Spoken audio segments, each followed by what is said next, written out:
Халхин-Гол навеки в памяти народной. Сегодня участницы международного женского автопробега по Монголии стартовали из Якутска. 17-дневный автопробег посвящен 75-летию победы советско-монгольских войск на Халхин-Голе и 70-летию победы в Великой Отечественной войне. С экипажем встретилась Александра Охлопкова. Коня на скаку остановит и в горящую избу войдет. Этот старорусский образ женщины сегодня как никогда характеризует и современную женщину. Отважную, физически и морально сильную, героически настроенную.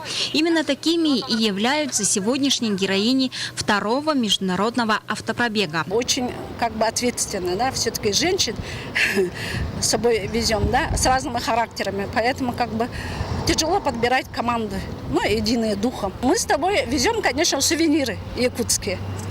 Потому что, когда встречаемся, да, со всеми организациями, мы стараемся представить нашу Якутию, нашу культуру, наши традиции.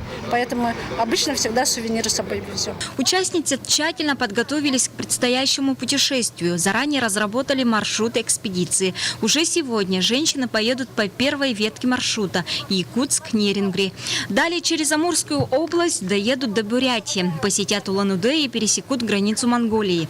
Во время автопробега планируются встречи с общественностью. Путешественницы везут подарок Музею Победы на Халхин-Голе, мемориальную доску с именами якутян, участников